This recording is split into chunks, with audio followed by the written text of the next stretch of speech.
परम पूज्य गुरुदेव, वंदनीय माता जी का ध्यान करते हुए उनका संरक्षण प्राप्त करने के लिए आइए एक बार गायत्री मंत्र से प्रणाम करते हैं। ओम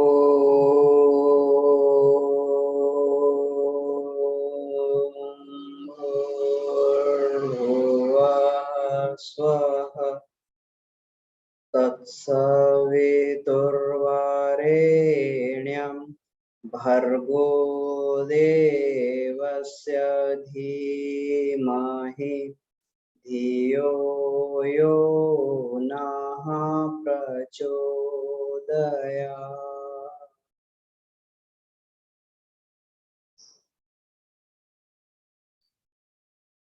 गायत्री संहिता की 5वीं कक्षा में आज हम लोग गायत्री के गूढ़ विषयों पर पुनः चर्चा करने के लिए जा रहे हैं। पिछली कक्षाओं में भी हम लोगों ने चर्चा की कि गायत्री महाविज्ञान का पूरा विस्तार, गायत्री महाविज्ञान भाग 1 का पूरा विस्तार गायत्री संहिता से ही हुआ है। परम पूज्य गुरुदेव ने एक एक श्लोक को लेकर और एक एक चैप्टर उन्होंने उसका दिया, उसका विस्तार करके अपने अनुभव को साथ में जोड़कर सुपाच्य बनाकर उन्होंने गायत्री संहिता को हम सभी के समक्ष उन्होंने प्रस्तुत किया। गायत्री की इतनी विशद व्याख्या इस युग में शायद ही कहीं प्राप्त हो। कहीं कहीं अगर मिलता भी है तो थोड़ा बहुत कहीं छुटपुट टूटे फूटे श्रृंखलाओं के माध्यम से गायत्री का परिचय मिलता है, लेकिन परम पूज्य गुरुदेव ने शुरू से लेकर अंत तक गायत्री की उत्पत्ति कहाँ से और गायत्री ब्रह्म वर्चस्व तक कैसे पहुंचाती है, वहां तक गायत्री महामंत्र, गायत्री की महाविद्या के विस्तार के बारे में लिखा।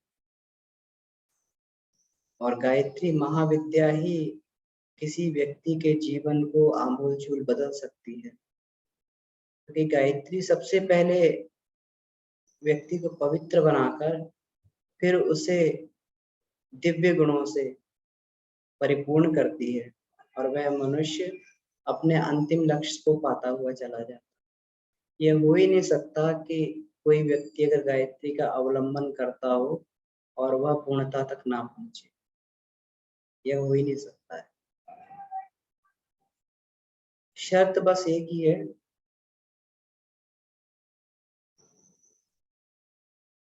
कि गायत्री के बताई हुई, परम पूज्य गुरुदेव की बताई हुई विधि के अनुसार अगर वो इस समय में साधना करता, उपासना का क्रम, साधना का क्रम, आराधना का क्रम, ये तीनों ही गायत्री महाविद्या के अंतर्गत में आते हैं। तो गायत्री संहिता के आइए इस क्रम को आगे बढ़ाते हैं।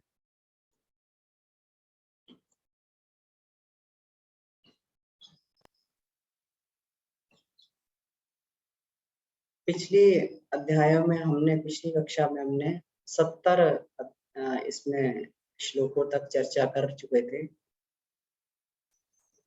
अब आगे इसमें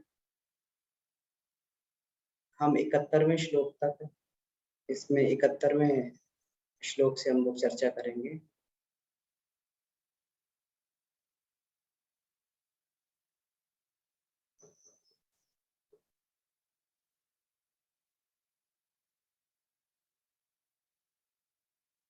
जब कोई मनुष्य विपन्न अवस्थाओं में हो तब तक मौन मासिक जप करे।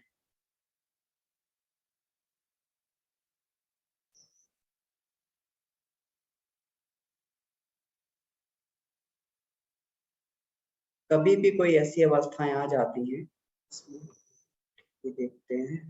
हम लोग 75वें श्लोक तक हम लोग चर्चा कर चुके थे। ये श्लोकों की चर्चा पहले हो चुकी है। 75 श्लोक तक हम लोग चर्चा कर चुके थे। अब 76वें श्लोक से हम लोग देखते हैं। इस साधना के पीछे आदिकाल से लेकर अब तक के असंख्य मनस्वी साधकों का साधन बल शोभित है। गुरुदेव ने गायत्री महाविज्ञान भाग 1 में भी लिखा है कि दुनिया में कोई भी ऐसा मंत्र नहीं है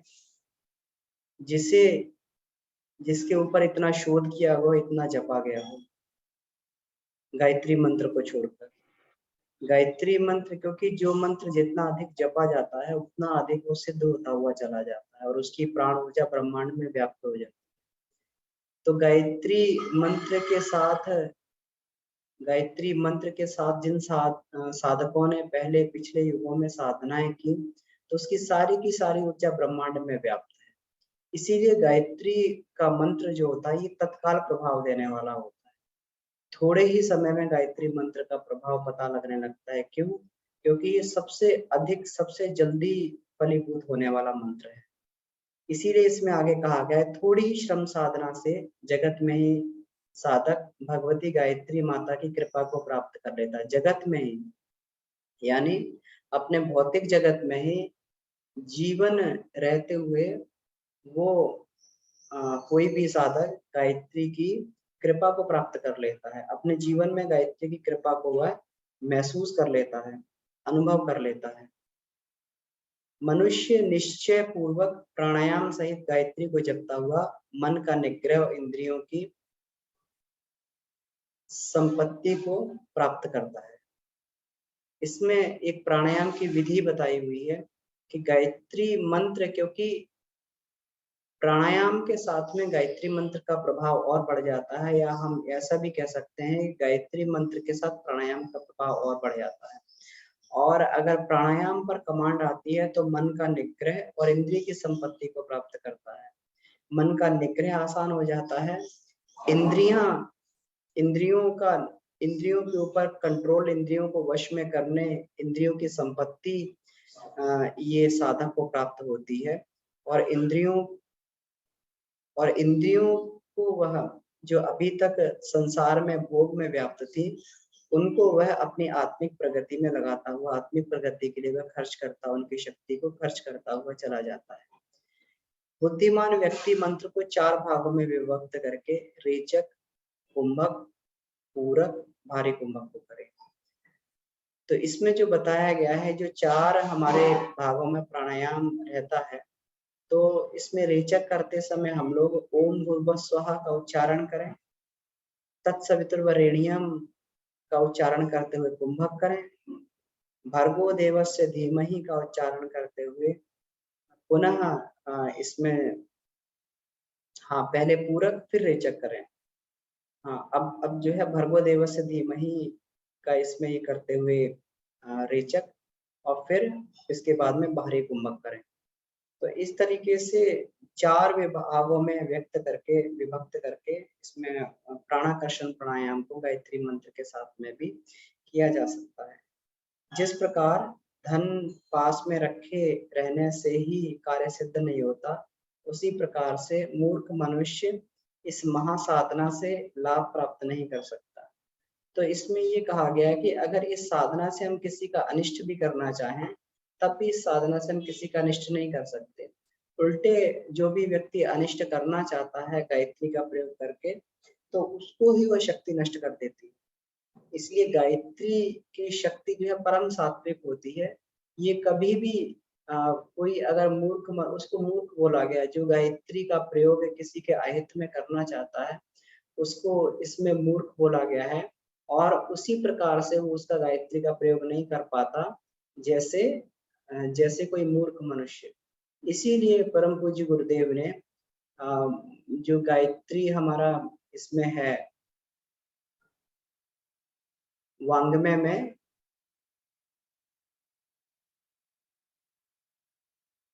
गायत्री साधना का महाविज्ञान,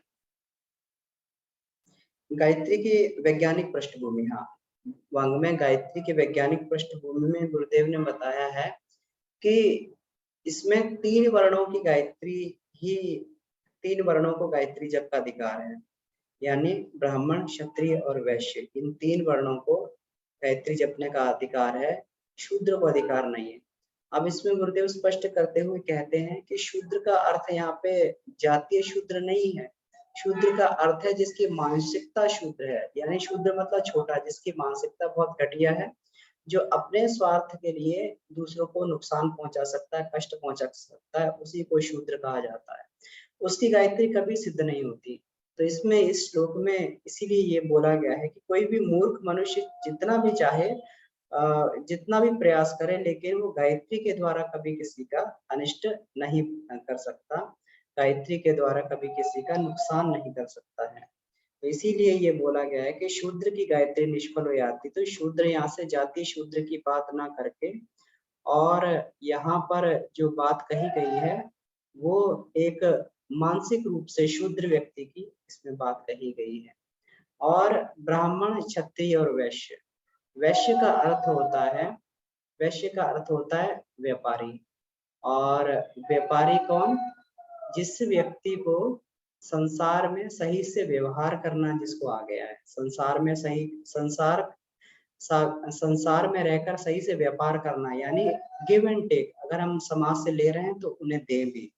ऐसा नहीं है कि हम अपने ही केवल अपने ही अपना कोष भरते रहें और संसार को, समाज को कुछ ना दें। हमने समाज से लिया तो समाज को दें, उस व्यक्ति को व्यापारी कहा जाता है। तो व्यवहार कुशल व्यक्ति को हम लोग वैश्य कह सकते हैं, जिसका व्यवहार कुशल है। हमने कभी देखा होगा कि जो लोग बिजनेसमैन भी होते हैं, जो लोग वैश्य व्यापारी होते हैं, बड़े ही मधुरभाषी होते हैं। कहते हैं कि व्यापार की कला केवल बनिए के पास, वैश्य वर्ग के पास नहीं होती। क्यों? क्योंकि वो इतना मधुरभाषी होते हैं, इतना व्यवहार कुशल होते हैं कि अपनी वाणी से ही जो है ग्राहक को वो मोहित करके अपना व्यापार कर लेते। तो इसलिए इसीलिए बताया गया कि व्यवहार कुशल व्यक्ति, हाँ, उसको जो है, उसको गायत्री का अधिकार है, गायत्री मंत्र कर सकता है। और उसके बाद में क्षत्रिय को कहा गया। क्षत्रिय वर्ण का मतलब जो संघर्ष करता रहे, जो दुर्बलताओं से लड़ता रहे, और दुर्बलताओं को और इसको दुष्प्रवृत्तियों से लड़ता रहे, और दुष्प्रवृत्तियों को खत्म करने के लिए भरसक प्रयास करता रहे। तो जब साधक इस अवस्था में आ जाता है कि उसको अपने अंदर दुष्प्रवृत्तियां दिखाई देती हैं और उनके समूल नाश के लिए वो अपने अंदर एक युद्ध छेड़ देता है, उसकी कृष्ण रूपी आत्मा उसको बराबर बराबर उसको युद्ध करने के लिए उसको गाइड करती है और वो युद्ध छेड़ देता है। तब उस समय जो है मनुष्य क्षत्रिय की भूमिका में आता है। तो उस समय की गायत्री भी जो है व्यक्ति को इस युद्ध भूमि से, उस युद्ध भूमि में विजय दिलाने के लिए उसको अपेक्षित प्राण बल का उसके अंदर संचार करती क्षत्रित्व की भूमिका है। और ब्राह्मण की भूमिका वह है जब व्यक्ति इससे भी पार हो जाता है, जब उसके अंदर सारी की सारी कषाय, कल्मश, द्वेष खत्म होके पूर्ण पवित्र बन जाता है, तब उसके बाद में ब्राह्मणत्व का कर्तव्य क्या है?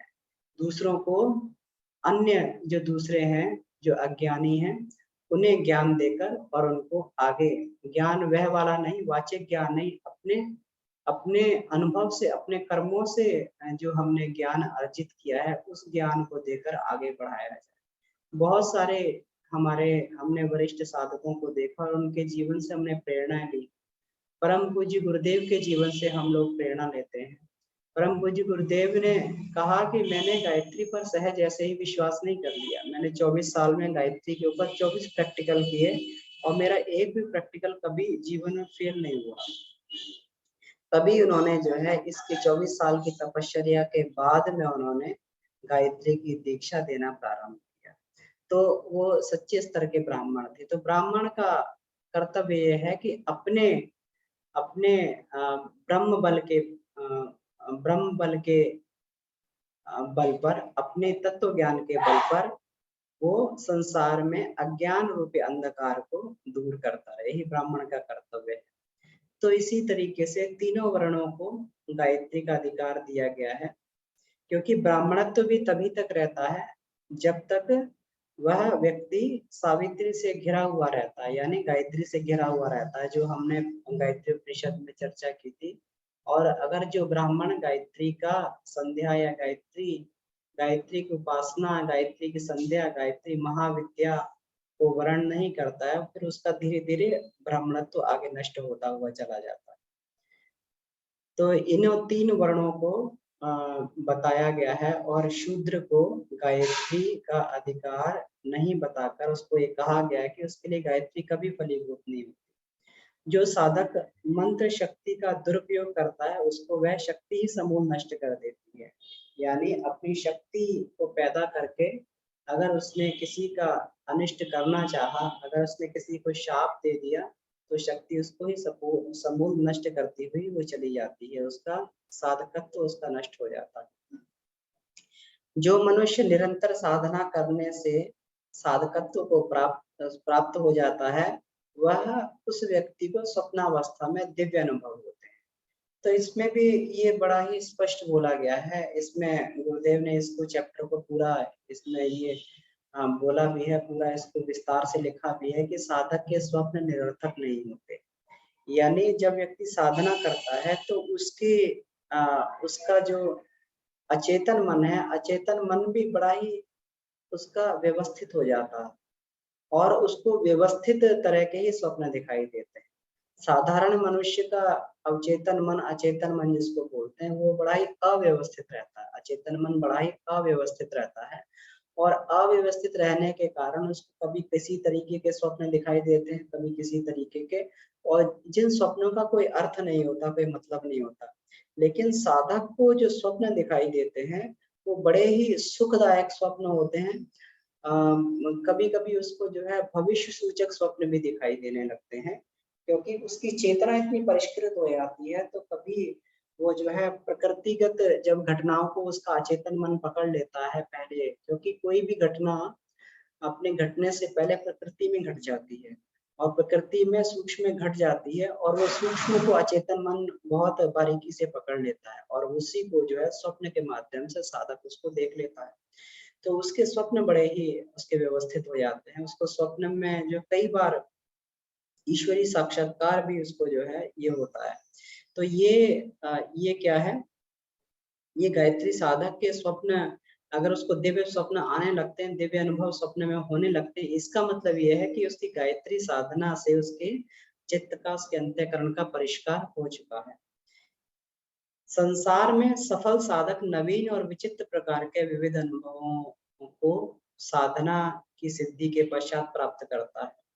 नवीन और विभिन्न अनुभवों को प्राप्त करता है, उसको सभी प्रकार के भौतिक और उसको आत्मिक लाभ उसको अनुभव होते हैं, प्राप्त होते हैं। बुद्धिमान पुरुष भिन्न-भिन्न कार्यों में गायत्री के सिद्ध हुए मंत्र का प्रयोग भिन्न-भिन्न विधि से विवेकपूर्ण करता है।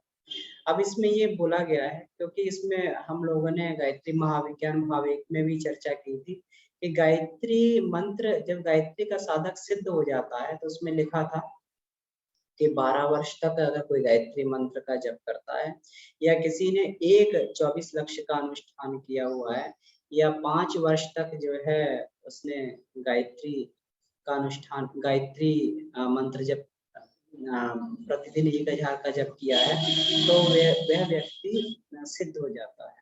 उसमें गायत्री के सिद्ध साधकों के बारे में गुरुदेव ने लिखा है और वह सिद्ध साधक गायत्री के वो काम्य कर्मों में भी प्रयोग कर सकता है। उसमें सतोगुणी प्रयोग भी लिखे हैं, रजोगुणी प्रयोग भी लिखे हैं।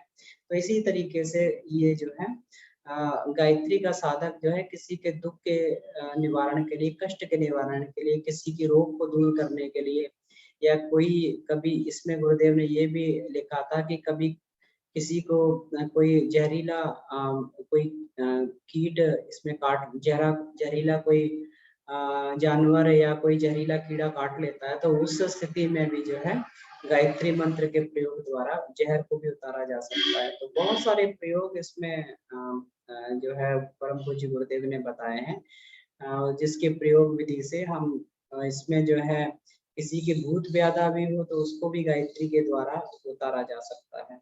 तो गायत्री का साधक विभिन्न प्रयोगों से आप विभिन्न प्रयोगों से उसको विवेकपूर्ण प्रयोग करते हुए संसार के कष्ट को भी गायत्री मंत्र से दूर कर सकता है, जिसको जैसे परम पूज्य गुरुदेव सभी के कष्टों को दूर किया करते थे।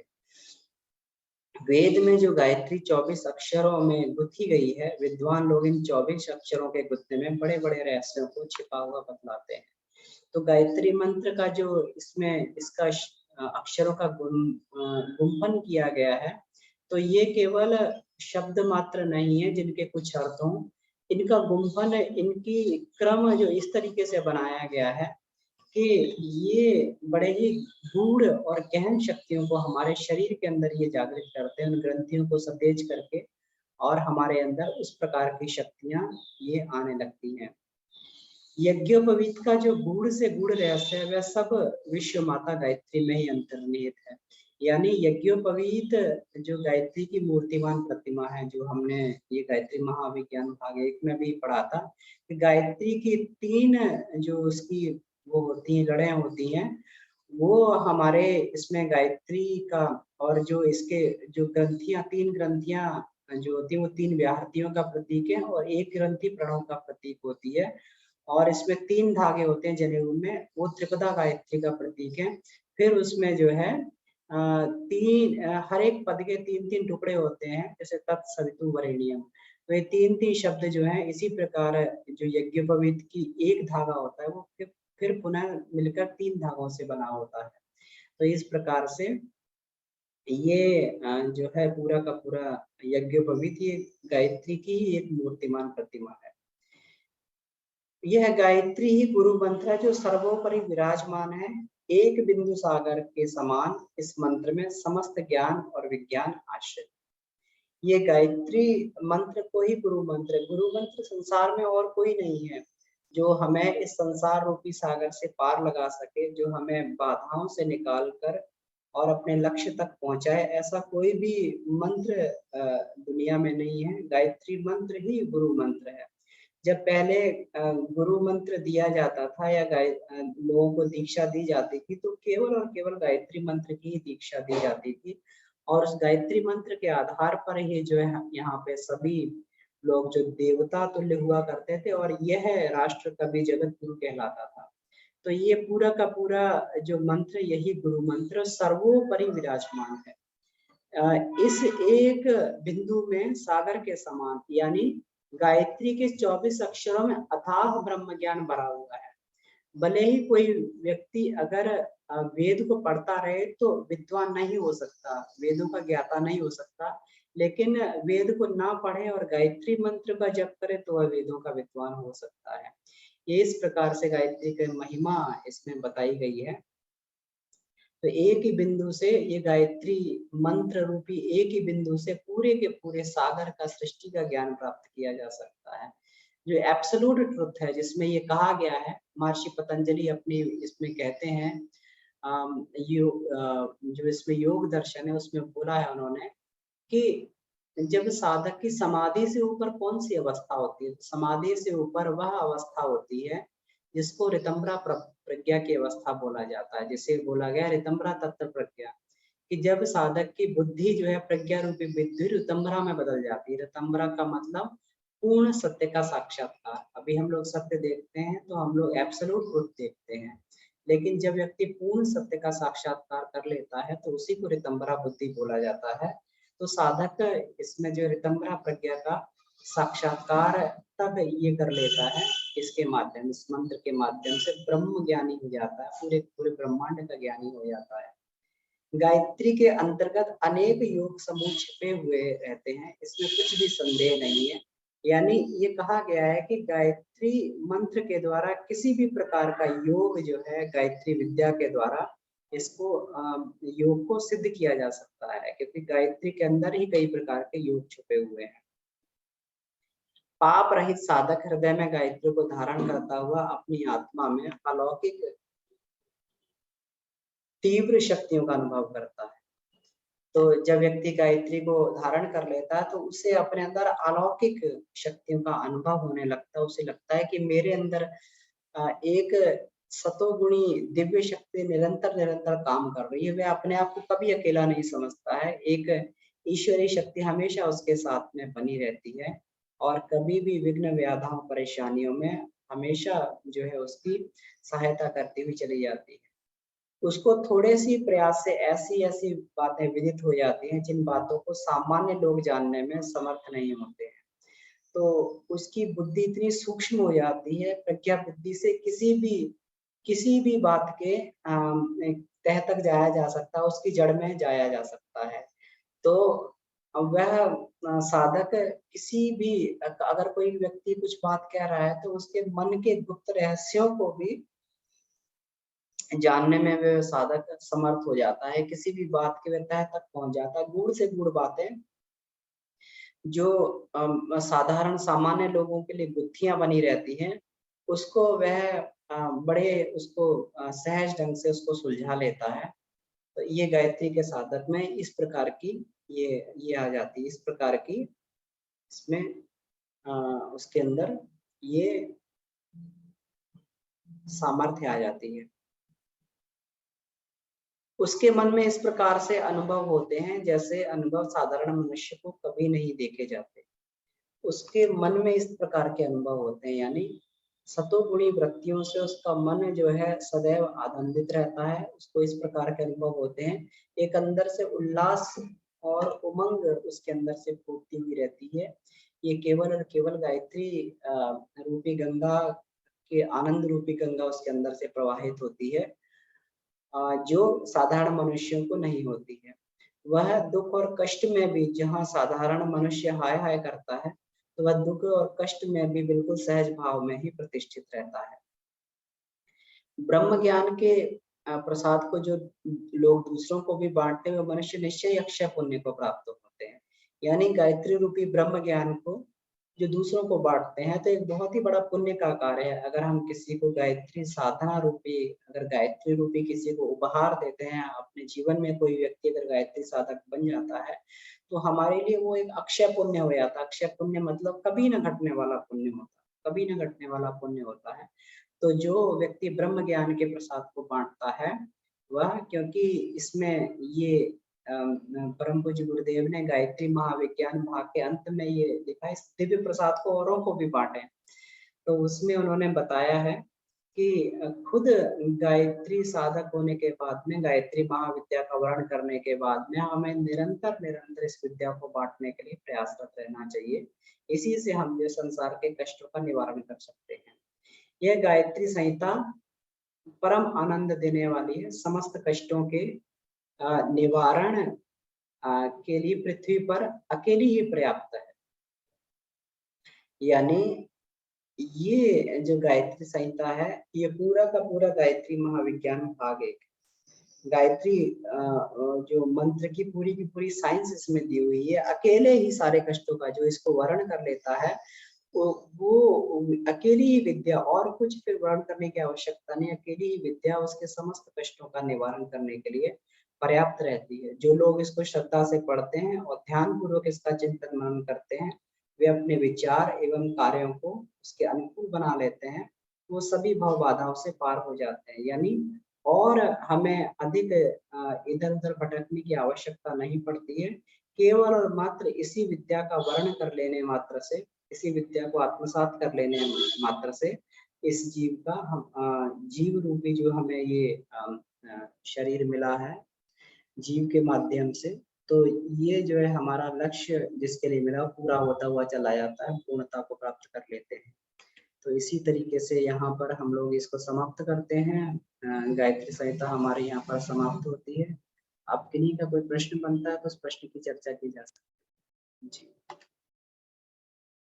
और या कोई अपना अनुभव हो, यहाँ पर वरिष्ठ साधक इसमें जुड़े हुए हैं, अपना अनुभव हो तो उस अनुभव की भी हम लोग इसमें आपस में चर्चा कर सकते हैं कि जो इसमें बताया गया उसके माध्यम से किनको क्या लाभ हुआ और क्या क्या उनको इसमें मिले।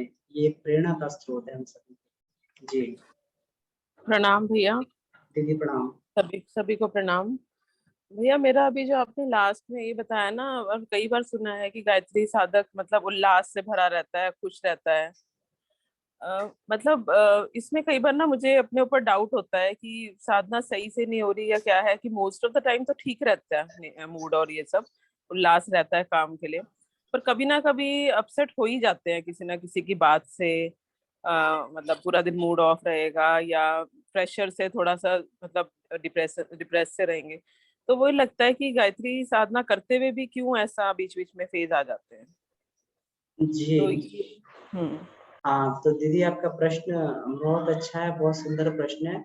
और ये सभी साधकों के साथ में स्थिति रहती है जब तक वो विज्ञान में कोश आनंदमय कोश को पार नहीं कर जाता है। तो ये आनंदमय कोश को पार नहीं कर जाता तो सबके साथ में स्थिति बनी रहती है। यानी अगर इसको सरल शब्दों में ये कहा जाए तो जिस गुण का जिस समय जो प्रभाव होता है, सतोगुणी अवस्था बनी रहती है, तो हमारा जो है हम आत्मा में रमण करते हैं, यानी आत्म भाव में रहते हैं, आत्मस्थित भाव में रहते हैं।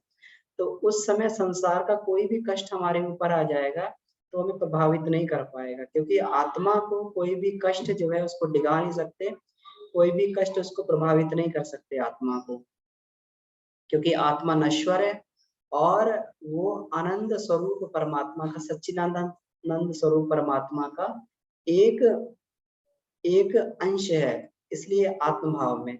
लेकिन संसार में हम लोग रहते हैं और हमारे अभी संस्कारों का क्योंकि शोधन इतना नहीं हो पाया है, तो हम लोग को भुलक्कड़ी आ जाती है। माया कभी कभी अपने ऊपर जो है एक वर्चुअलिटी जो संसार की बनी हुई है, ये अपना आवरण जो है अपना प्रभाव दिखाती है और हम लोग भुलक्कड़ी में आ जाते हैं। भुलक्कड़ी में आकर हम अब अपने आप को शरीर मानने लगते हैं, अपने आप को मन मानने लगते हैं, बुद्धि मानने लगते हैं। तो इसलिए जो है उस स्थिति में जाकर हम लोग जो है फिर व्यथित हो जाते हैं। तो ये वाली स्थिति अप एंड डाउन साधक के जीवन में लगे रहते हैं जब तक वो विज्ञानमय कोश को पार करके आनंदमय कोश में नहीं पहुंच जाता है, तब तक ये अप एंड डाउन की स्थिति उसके साथ में उसके जीवन में ये लगी रहती है। विज्ञानमय कोश को पार करने के बाद में ही वो वाली हमेशा, क्योंकि विज्ञानमय कोश का साधक जो समझ जाता है कि उसके अंदर ये धारणा इतनी परिपक्व हो जाती है कि मैं शरीर नहीं आत्मा हूँ, और एक क्षण के लिए भी उसको आत्मविस्मृति नहीं होती है। और जिस साधक को आत्मविस्मृति नहीं होती है, जो आत्मा में हमेशा प्रतिष्ठित रहता है, वह कभी भी जो है कभी भी फिर इसमें कभी भी जो है शरीर भाव में नहीं आता, कभी दुख कष्ट क्लेश से व्यथित नहीं होता है। तो इसलिए ये इसमें ये कहा गया है। हाँ जी भैया। भैया इसमें बट हाँ ये बात है कि मतलब जल्दी उससे उस मूड से बाहर आ जाते हैं। हाँ और मतलब माइंड में ये आ जाता है कि ठीक है ये अपने प्रारब्ध हैं, कट जाएंगे, ऐसा मतलब करके अपने आप को सेट तो कर ही लेते हैं। बट जी टेम्परेरी फेज वो आ जाता है। मतलब हम सोचे हाँ ना कि हम गायत्री साधना कर रहे हैं कि हमेशा आप सही कह रहे हैं, उस तरह की प्रगाढ़ साधना तक पहुंचे नहीं ना भैया, तो इस वजह से ऐसा जी रहता है। हाँ बिल्कुल सही है। और आप इसमें अगर हम 70% 80% मैं तो कह रहा हूँ या 50% स्थिति में भी अगर हम लोग आत्म स्थिति में बने हुए हैं तो गायत्री साधना का प्रभाव भी है। नहीं तो हम देखें साधारण मनुष्य थोड़ी सी परेशानी आती तो वो लोग हाय हाय करने लगते हैं। तो ये दीदी गायत्री साधना का ये प्रभाव है, साधना की परिपक्वता का ही ये फल है। अब थोड़ी सी स्थिति रह गई है, अगर मान लीजिए 10-20% कभी इस तरीके की भुलक्कड़ी आती है, तो उस स्थिति में जो है हम उसको पार करने के लिए हम लोग जो है जब तक विज्ञानमय कोश पार नहीं होगा तब तक जो है स्थिति बनी रहेगी। तब तक हम लोग सतत प्रयास करते रहें, इसमें बने रहें इस वाले में, और आनंद लेते हैं संसार का भी। जी हाँ जी भैया, एक और प्रश्न था। जी हाँ जैसे मतलब किसी और के बिहाफ पे अगर मंत्र जप करते हैं, मतलब जैसे कहते हैं ना मुश्किलें कर रहे हैं, तो मतलब हम भाव रखा हुआ है कि ये जो भी हम काउंट करके जैसे भी कर रहे हैं किसी के लिए, तो जो क्योंकि मंत्र जप तो जैसे जो कर रहा है वो खुद कर रहा है, तो जो साइंटिफिकली इफेक्ट है तो वो तो उसी की बॉडी पे आ रहा होगा ना। जैसे हम कह रहे हैं इस तरह से बने हुए हैं कि हमारी शक्तियां जागृत कर रहा है, पर जब हम ये भाव रख रहे हैं कि ये हम कर किसी और के भले के लिए रहे हैं, किसी और की सद्बुद्धि के लिए, तो ये फिर कैसे साइंस वर्क करती है? हाँ, तो उसमें ये है कि ये तो ठीक है, हमारे अंदर शक्तियां जागृत हो रही हैं, लेकिन जब वो अंदर की ग्रंथियां जागृत होती हैं तो शक्ति को खींचने लगती हैं, ब्रह्मांड की शक्ति को खींचने लगती हैं। यानी हम ये कह सकते हैं कि ये हमारी 24 जो ग्रंथियां होती हैं, 24 रिमोट पॉइंट होते हैं, और रिमोट को दबाने से एक शक्ति से व्यक्ति कनेक्ट हो जाता है। तो 24 ग्रंथियां जागृत होने से 24 शक्तियों से कनेक्ट होता है, तो वह शक्तियां फिर साधक के ऊपर आकर आरोपित होती रहती है, यानी उसका डिपॉजिट उसके पास बनता रहता है, उसके पास में एक बैलेंस बनता रहता है, और उस बैलेंस को फिर हम कहीं पे भी प्रयोग कर सकते हैं। अगर हम किसी के लिए गायत्री मंत्र जप कर रहे हैं तो उसके लिए फिर हम लोग उसका संप्रेषण कर सकते हैं। जैसे संकल्प कर लिया कि ये गायत्री मंत्र का फल जो है, या हम गायत्री मंत्र इसके निमित्त कर रहे हैं, तो फिर वो शक्ति जो है उसी व्यक्ति के पास चली जाती हुई, इसको प्राण का संप्रेषण बोलते हैं। जिस प्रकार से प्राणिक हीलिंग की जाती है, तो गायत्री जो साधक होता है बाय डिफॉल्ट प्राणिक हीलर होता है। तो गायत्री जब जब करता हो, अगर संकल्प कर लेगा कि इसका कल्याण हो, तो फिर उसका कल्याण होने लगेगा, ऊर्जा वहां डाइवर्ट हो जाएगी। यानी फिर गायत्री मंत्र जो है फिर मीडिएटर का, ये साधक जो मीडिएटर का काम करता है, ब्रह्मांड में से ऊर्जा को खींचता है और फिर अपने यहाँ आने से उसको संप्रेषित, ऊर्जा को संप्रेषित करके उस व्यक्ति के पास पहुंचा देता है जिसके लिए हम चाहते हैं। तो इस तरीके से ये काम करने लगते हैं दीदी। तो वहां अच्छा, पर ये तो बहुत गायत्री अच्छा समझाया। रिफ्लेक्टर की तरह काम करने लगता है। अच्छा, ठीक है भैया, यही मुझे डाउट था, बहुत अच्छे से आपने समझाया, थैंक यू। जी, धन्यवाद।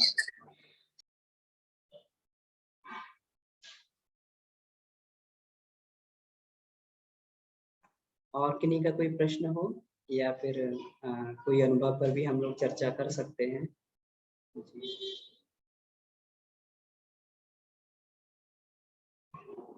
भैया प्रणाम। दीदी प्रणाम।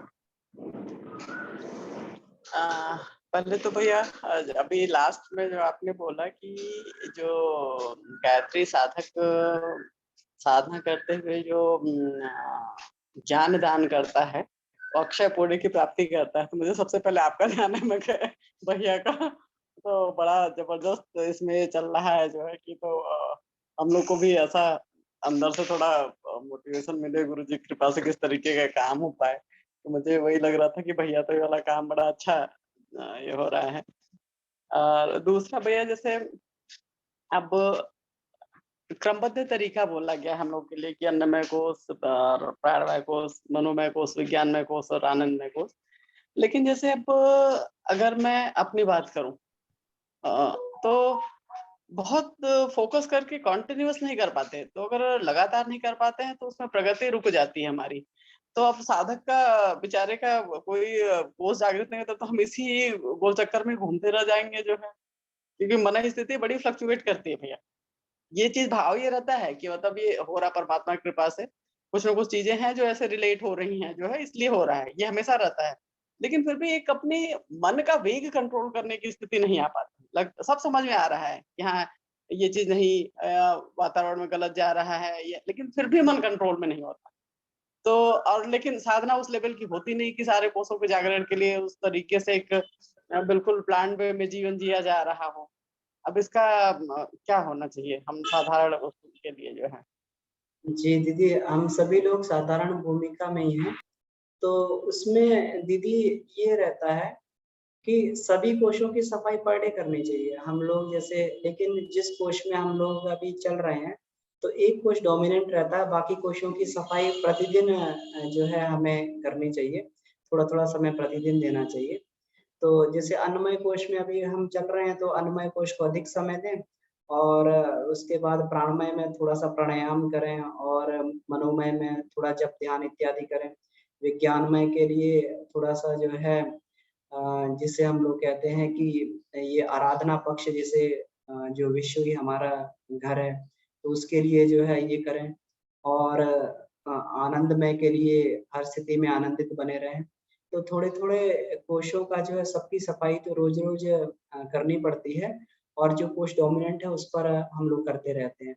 और ये मन वाला जो लेयर है, मन वाला कोश जो है इतना जल्दी ये पार नहीं होता है। मन के लिए बड़ी ही ये कठिन इसमें साधनाएँ हैं, क्योंकि जप, ध्यान, त्राटक और तन्मात्रा साधना। तो इसमें जो तन्मात्रा साधना है, तन्मात्रा साधना के मन से, तन्मात्रा साधना से मन को वश में करने की, क्योंकि अगर ये तीनों से वश में नहीं हो रहा, तो तन्मात्रा साधना से तो बिल्कुल ही वश में हो जाएगा। अब तन्मात्रा साधना से देखिए हम किसकी साधना करते हैं, शब्द, स्पर्श, रूप, रस और गंध की साधना करते हैं। और यही चीज़ें हमें परेशान करती हैं। हमें या तो कोई शब्द परेशान करेगा कि उस व्यक्ति ने ऐसा क्यों कह दिया, बार-बार घूम-घूम के उस पर आता रहेगा। तो अगर शब्द की साधना कर ली जाती है, तन्मात्रा साधना की जाती है, या फिर रस की है कि बार बार जो है मन उसी रस को प्राप्त करने के लिए जो है जीव उसी रस को प्राप्त करने के लिए बार बार कर रही है। तो अगर तन्मात्रा साधना हमारी पक जाती है तो तन्मात्रा साधना के पकने के बाद में मन पूर्णता वश में आ जाता है, क्योंकि भगवान शंकर ने गायत्री मंजरी में कहा है कि इन चारों साधनाओं को करने के बाद मन निश्चय ही पूर्णता से वश में हो जाता है। निश्चय ही, जब भगवान शंकर कह रहे हैं, परम पूज्य गुरुदेव कह रहे हैं, तो निश्चय ही इसमें कहीं कोई दो राय नहीं है। तो हम लोग तन्मात्रा साधना का भी थोड़ा थोड़ा अभ्यास जरूर करें, तो मन जो है जरूर वश में आएगा। और धीरे धीरे मन का कोश जो है बड़ा मुश्किल होता है पार करना, लेकिन फिर भी साधक अगर प्रयासरत रहता है तो हो जाता है। इसमें अपने को बिल्कुल भी इसमें वो नहीं करना चाहिए। और आपकी स्थिति तो वैसे भी बहुत अच्छी स्थिति है दीदी। और जहाँ तक आपने ये बात की, तो ये जो कक्षा है और ज्ञान देने की बात है, ये सब आप सभी लोग ज्ञानी हैं, महापुरुष हैं। तो इसलिए जो है सभी ऋषि सत्ता हैं। परम पूज्य गुरुदेव ने किसी व्यक्ति को भी ऐसा नहीं चुना जो ऋषि स्तर से कम हो। पूर्व जन्म में सबके सब ऋषि हैं। तो ये एक आपस के सहयोग से ये क्रम चल रहा है। हम सभी लोग कहीं ना कहीं किसी दूसरे को आगे बढ़ाने के लिए अपनी साधना का प्रयोग करते ही रहते हैं। तो इसलिए ये जो है और आगे बढ़ते भी रहेंगे इसी माध्यम से। तो मन का जो है ये लेयर थोड़ा सा कठिन पड़ेगा, लेकिन फिर भी अभी कभी प्रयास छोड़ना नहीं चाहिए, ना हमारे मन में कभी निराशा आनी चाहिए। लेकिन आपको लगेगा कि धीरे धीरे साधना करते हुए ये मन की साधना जो परम पूज्य गुरुदेव ने बताई, ये करते करते धीरे धीरे मन उचटने की या मन को बिगड़ने की फ्रीक्वेंसी कम हो जाएगी। धीरे धीरे कंट्रोल में आता जाएगा।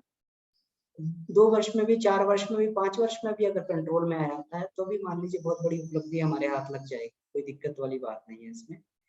तो उस साधना को थोड़ा सा प्रैक्टिस किया जाए तो। और ये सबके साथ में स्थिति रहती है, आपके साथ में, हम लोगों के साथ में भी स्थिति रहती है। हाँ भैया, मतलब देखा जाए तो चाहे साधना बीच में छूट जा रही है जैसे भी, लेकिन हमको लगे रहना है, कैसे भी करके उसको बिल्कुल, एक अभ्यास में बनाए रखना, वही एक रास्ता है और कोई रास्ता नहीं। वही एक रास्ता। इसीलिए इसको तो इसमें ये कहा नहीं है, अर्जुन में भगवान कृष्ण अर्जुन से कहते हैं, अर्जुन तो मुझे स्मरण कर और निरंतर युद्ध कर। ये कहते हैं ना। अब युद्ध तो 18 दिन की लड़ाई खत्म हो गई थी कुरुक्षेत्र की, तो फिर निरंतर युद्ध कौन सा करना था अर्जुन को। तो भगवान कृष्ण ने गीता में कहीं पे भी बाहर के युद्ध का समर्थन नहीं किया। उन्होंने आंतरिक युद्ध को हमेशा बोला था कि तू मुझे स्मरण करता हो, निरंतर युद्ध करता रहे। तो ईश्वर को, परम पूज्य गुरुदेव को, वंदनीय माता जी को, गायत्री माता का अवलंबन करके हम लोग निरंतर, अगर एक बार गिर गए हैं, गिरना भी जरूरी रहता है। गिरना भी इसलिए जरूरी है, साधक क्यों गिरता है अपना, इसमें साधक अपने कभी कभार उसको जो है इस वजह से भी गिर जाता है क्योंकि पहले जिन प्रवृत्तियों में उसको आनंद मिल रहा था, जिस भोग में उसको आनंद मिल रहा था, अब वही भोग करने के बाद में फिर वो दुख को प्राप्त होता है। उसे उसे बड़ा अपने अंदर बड़ा ही पश्चाताप होता है कि मैंने ये क्यों किया। तो अब देखिए ये स्थिति बिल्कुल उलट गई है। पहले जिस भोग को करने के बाद में लगता था कि अरे बहुत अच्छा हो गया, बहुत अच्छा हो गया, अब वही भोग करने के बाद में अब लगता है कि नहीं ये तो बहुत खराब हुआ। तो वो बहुत अच्छा वाली जो वृत्तियां हमारे अंदर, जो बहुत अच्छा वाली जो मेमोरी हमारे अंदर बनी हुई थी, अब उसको जो है पश्चाताप की उसको आग से उसको धीरे धीरे खत्म किया जाता है। तो इसलिए साधना के दौरान गिरना भी साधक के लिए एक नया अनुभव लेके आता है, वो भी साधनात्मक प्रगति का ही हिस्सा है। हाँ भैया, अब वही ये जो कह रहे हाँ। द्वंद्व वाली स्थिति ना, पहले शायद समझ नहीं थी, अब समझ साधना से शायद समझ डेवलप हो गई है कि हाँ गलत का हम कॉन्टिन्यूस अंदर से दर्द बरकरार रहता है। फिर लगता है ऐसे ध्यान करके गुरु जी के पैर पे लगता है सिर पटक दो कि आपको तो सब कुछ पता है, क्यों नहीं निकाल ले रहे। ये वाला भाव आता है कि आप मतलब कब तक ऐसे लटका के रखेंगे, किसी थोड़ा लाइन पकड़ा दीजिए ताकि भैया नहीं पता नहीं आगे क्या जन्म मिले क्या नहीं मिले, कुछ तो लाइन क्लियर हो जाए अपनी। दीदी बिल्कुल सेम यही मेरी भी व्यथा है। मैंने अलग ढंग से बोला है बट है यही कि रोज यही बोलते हैं गुरुदेव से, निकालो इन झंझटों से, कब निकलेंगे, आगे बढ़ेंगे कब। इसमें ये जरूरी भी रहता है। देखिए कष्ट कठिनाइयां भी इसमें इसलिए भी जरूरी रहती हैं कि कोई समस्याएं भी, क्योंकि जब तक समस्या आएंगी नहीं तो उसका समाधान हम लोग निकालेंगे कैसे। अब हम लोग कोई समस्या आ गई तो हम अपनी उसके जो है प्रज्ञा बुद्धि से उसका समाधान निकालते हैं, तो एक अनुभव बन जाता है हमारे लिए। और अनुभव के कारण हम किसी दूसरे को जो है उसकी समस्या का भी समाधान कर सकते हैं। अगर कोई कष्ट, कठिनाई या कोई समस्या हमारे सामने आएगी ही नहीं, तो फिर हम लोग एक कुशल टीचर कैसे बन पाएँगे? तो गुरुदेव हम लोग को चाहते हैं कि हम लोग एक कुशल टीचर बनें, हम लोग दुनिया को रास्ता दिखाएँ, तो उसके लिए तो निरंतर प्रैक्टिकल करते रहना पड़ेगा, समस्याओं से लड़ते ही रहना पड़ेगा। जी। हाँ भैया, दीदी वही एक दीदी के उस पे छोटा सा अनुभव है मेरा भैया। जी, जो दीदी जो कि किसी के लिए करते हैं तो कैसे काम करता है। ये जैसे मेरा अपना पर्सनल एक्सपीरियंस है कि मैं और मेरे हस्बैंड ये दोनों डिफरेंट नेचर के एकदम।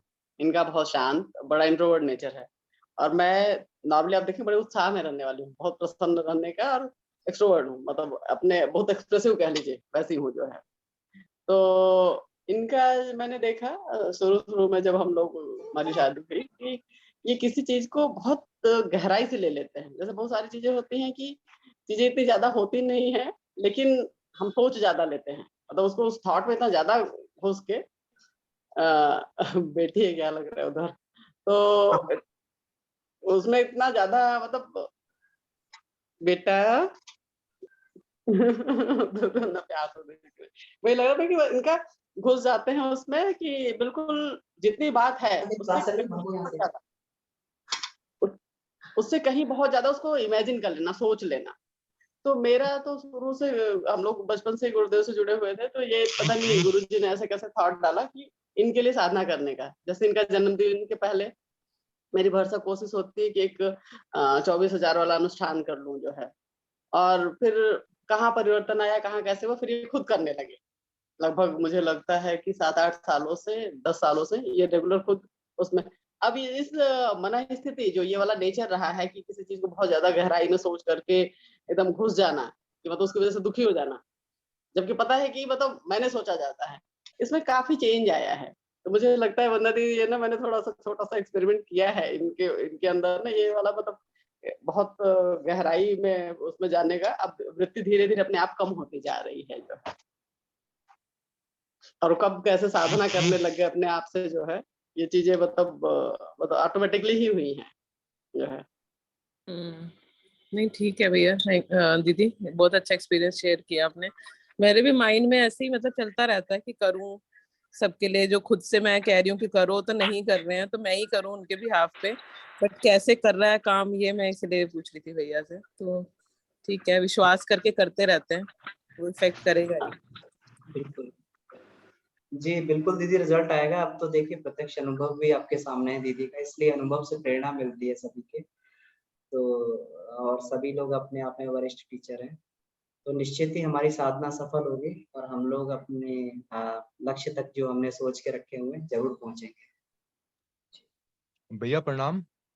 भैया प्रणाम। जी सभी को प्रणाम। आ, जो भैया जो दीदी लोगों ने जो भी अभी जो एक प्रश्न जो पूछा था उसमें जो है मैं थोड़ा अपना अनुभव शेयर करना चाहता हूँ मैं। जी, बिल्कुल भैया। आ, जैसा कि अभी ना दीदी ने बताया कि भाई ऐसे ऐसे हम जो करते हैं तो उसके बाद भी जो है हम अपने आप में जो है ना वो नहीं कर पाते, जैसा हम चाहते हैं वैसा नहीं हो पाता।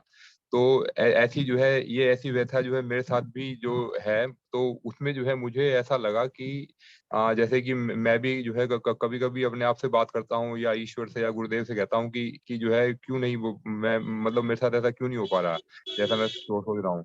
तो फिर जो है फिर इसके लिए जो है फिर ऐसा लगा कि मानो कि जो है गुरुदेव ने कहा कि भाई जैसा जो है जैसा हमने कहा क्या तुमने वैसा किया क्या। मतलब कहने का उनका अर्थ ये है कि ना हमने अपनी बुराइयों को जानने की कोशिश नहीं करी। हम ये चाहते हैं कि ना कि जो है जैसा हम चाहें वैसा हो जाए, पर हमें इसके लिए कुछ एफर्ट ना करना पड़े। एफर्ट मतलब ऐसा नहीं है, मतलब एफर्ट इन द सेंस कि अपनी कमियों को जानने की कोशिश ना करें हम। मतलब कि जैसे कि हम ध्यान कर रहे हैं तो ध्यान में जो है गुरुदेव ने जैसे ऐसा कहा कि भाई मैंने तो नहीं कहा कि तुम भगवान का ध्यान करो या गायत्री माता का ध्यान करो। तुम सबसे पहले ध्यान को शुरू करो अपनी कमियों से। मतलब तुम्हारे अंदर क्या कमी है, तुम्हें अंदर किसी कारण से जो है कुछ अगर गुस्सा आ रहा है या तुम्हारे अंदर कुछ कमी है तो तुमने उसको ठीक करने के लिए जो है क्या किया। जैसे फिर उसमें फिर आपने बताया कि हमें जैसे कि तन्मात्रा साधना करनी पड़ेगी, तो हमें कुछ मन को वश में करने के लिए। तो इसी प्रकार जो है हमें जो है अपने अंदर की कमियों को दूर करने के लिए मतलब पहले तो उस कमियों को जो है एक्सेप्टेंस जो ऐसी ऐसी चीज है कि वही नहीं हो पाता। हम ये मान ही नहीं पाते कि हमारे अंदर ये कमी है। जब हमने एक्सेप्टेंस करेंगे तभी तो उसमें सुधार संभव होगा उसके अंदर। तो मैंने अपने अंदर ये पाया कि जो है जितना एक्सेप्टेंस करने में हम देरी करते जाते हैं, उतना ही जो है उनमें सुधार में जो है उतना ही लंबा समय जो है व्यतीत होता जाता है। तो इसका फिर मैंने उदाहरण अभी मैंने कुछ ऐसा पाया कि ना अपने जीवन में, जैसे कि ना एक जो है एक पेशेंट मुझे मिले, उन्होंने कहा कि ना कि ना जी देखो जी, मैं तो दवा भी लेता हूँ, आसन प्राणायाम भी कर रहा हूँ, फिर भी ये रोग जाने का नाम ही नहीं ले रहा। मैं तो सब कुछ सही कर रहा हूँ, मैं तो उसने अपनी तरफ से सही किया सब कुछ। तो फिर मैंने उससे पूछा कि तुम्हें ये समस्या है, तो तुम जो है क्या करते हो, क्या खान पान करते हो, क्या करते हो? तो उसमें पाया कि उसकी दिनचर्या में और खान पान में जो बहुत सी चीज ऐसी हैं कि जिनमें जो है परिवर्तन होना चाहिए था, और उसने वो परिवर्तन नहीं किया, इसलिए वो जो है भुगत रहा है वो उस चीज को। मतलब जो जहां तक मैं जान पा रहा हूँ, सब कुछ करने के बाद भी जो आसन प्राणायाम अपना अच्छा इफेक्ट दिखा रहे हैं अपना, पर जो है उस आसन प्राणायाम के अच्छे इफेक्ट को, ध्यान के अच्छे इफेक्ट को जो है वो भोजन के माध्यम से फिर जो है सारा उसको वो खराब कर रहा है उसको। मतलब जो भोजन में उसको जैसे खटाई नहीं खानी चाहिए, वो बोलता है कि कभी कभी थोड़ा बहुत अचार खा लेता हूँ मैं, कभी कभी जो है मैं जो है चाय पी लेता हूँ मैं। तो उसके कारण से जो है जिसको स्किन की प्रॉब्लम है, अगर वो जैसे चाय पिएगा या इस तरह की खटाई में और मिर्च वगैरह कुछ कभी कभी खा लेगा, तो वो उसका जो है कभी कभी उसको लगता है कि मैं सब कुछ सही कर रहा हूँ मैं, पर वो जो है वही चीज जो है ना उसको जो है समस्या का समाधान होने में वही जो है रुकावट उत्पन्न करती है। तो मुझे लगा कि हमारी भी जो एक स्थिति जो है एक रोगी की तरह ही है। मतलब हम चाह रहे हैं कि हमारा ये रोग ठीक हो और हम जो है शीघ्र ही पूर्णता को पाएं, पर उस रोग को ठीक होने में जो है और पूर्णता तक पाने में जो है हम अपनी कमियों को ढूंढ करके उसे एक्सेप्ट नहीं कर पा रहे उसे।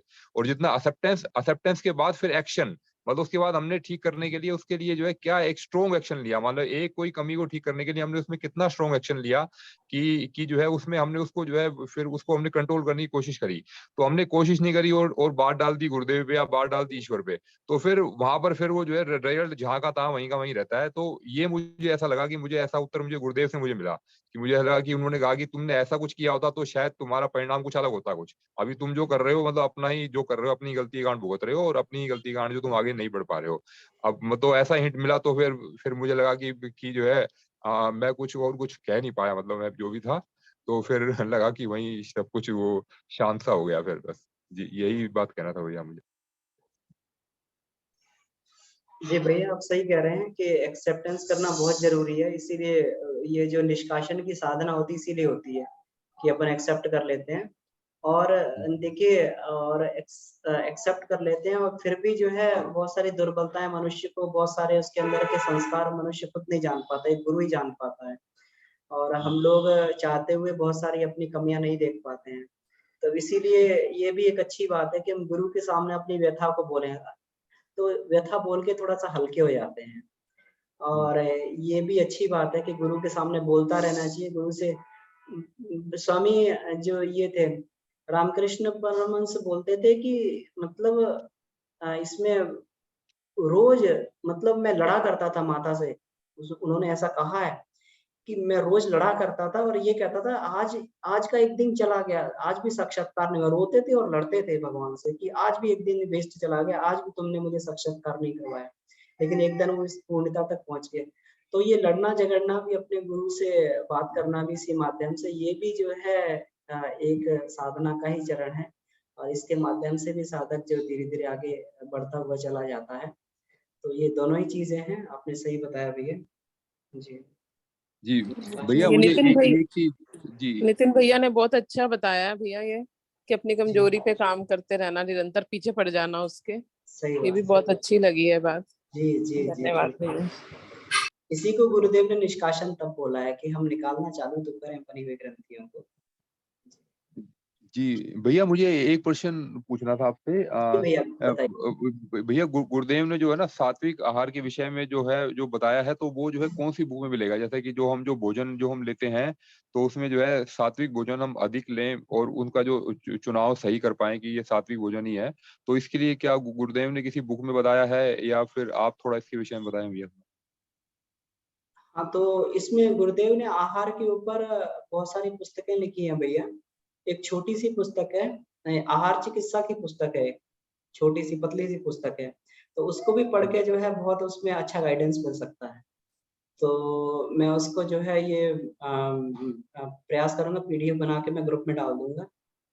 और बाकी इसमें जो है चिकित्सा के विविध आयाम में भी शायद उन्होंने बताया, लेकिन मैंने पढ़ा नहीं है उसको। लेकिन ये वाली आहार चिकित्सा वाली बुक भी है, छोटे में ही बहुत अच्छी बुक इसमें दी हुई है। और एक बुक और है, एक बुक और है जिसमें ये इसमें जो है स्वस्थ रहने के उपाय करके बुक है। तो उसमें भी गुरुदेव ने आहार के बारे में बहुत अच्छा बताया हुआ है। तो मैं देखूँगा, ये एक बुक तो मेरे पास रखी हुई है, आहार चिकित्सा वाली। तो आहार को किस प्रकार औषधि के रूप में लिया जाए, तो ये जो है गुरुदेव ने इसमें बताया हुआ है, तो ये मैं बुक भेज दूँगा भैया। और जी, जी। जी, जी, ग्रुप में पोस्ट कर दूँगा, बाकी सब लोग भी उसको पढ़ सकते हैं बुक को। ठीक है भैया, धन्यवाद। जी। तो अभी समय भी हो गया है, तो आज की चर्चा को बहुत ही अच्छी चर्चा रही आज की, सभी ने अपने अनुभव बताया और हम सभी को जो है उससे बहुत प्रेरणा मिलती है। इसी प्रकार हम एक-दूसरे के अनुभव से आगे बढ़ते रहें, क्योंकि कोई भी पूर्ण नहीं है, हर किसी में कोई न कोई विशेषता है। तो एक-दूसरे की विशेषताओं से हम लोग अनुभव लेते हुए आगे बढ़ते रहें। ऐसे ही प्रार्थना करते हुए हम लोग इस कक्षा को ही समाप्त करते हैं। ओम